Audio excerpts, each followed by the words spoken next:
are in the heart of London's West End, Theatreland, on this blisteringly hot day, and we're here for the very first episode of the Academy Talks. Now, those of you who don't know, the Academy Talks is your chance to put your questions to all the big guns in magic. And for this first episode, we've got a real treat for you. We've got Dan and Dave Buck, all the way from US, here to answer all your questions, which I've got right here. So without further ado, let's get on with it. Let's go and meet the Bucks. Enjoy! We went to our first convention 3 years into Magic, and we met Lee Asher and Aaron Fisher, Joey Burton, Brian Tudor, a bunch of really cool guys that definitely influenced our style.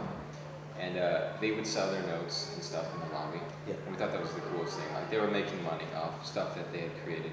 And we had a few things of our own. So by the next year, we had enough material to put together a little book on like our ideas. So we printed it up and sold them, and it was a huge hit. And we got emails afterwards requesting them. So we built a little website. It was like a 2-page website. And started selling that, and then we made a video. So we started earning money with our Magic, like almost right away. We made a video within a year.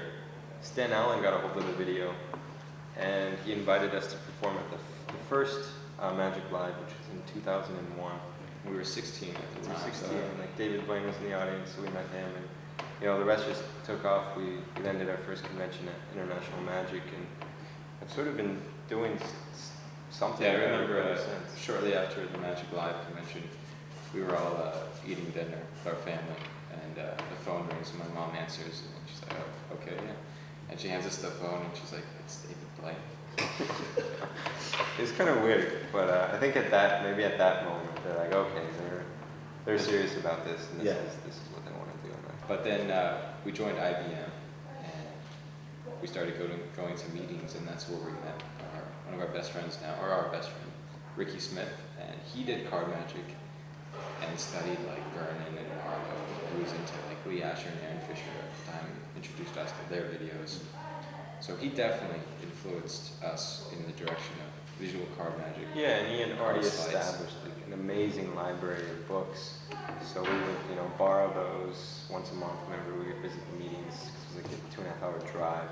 Yeah, he became like our teacher or mentor. Cool. Ricky. Yeah, Ricky, and he's only like 4 years older than us, but he just had incredible taste for magic and like picked out the right moves from books and would share them with us and just sort of guided us along the way.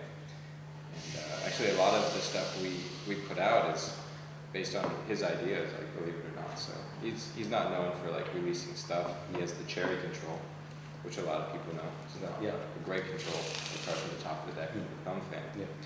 But actually, a lot of the other flourishes we do created by him. So it's really interesting.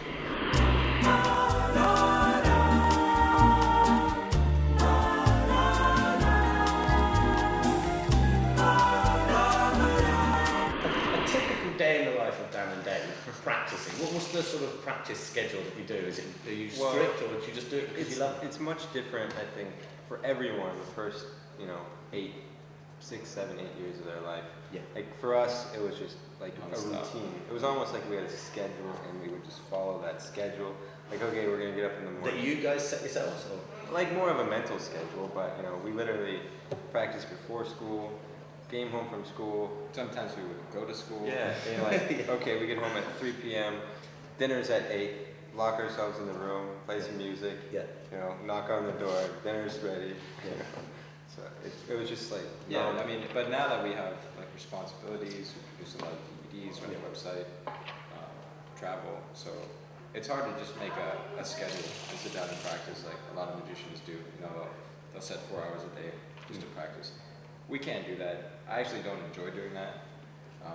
I enjoy doing other things. We're interested in a lot of things. So I was told by little Dicky Bird that you guys, one of you two drives with your knees and practices at the same time. Oh yeah.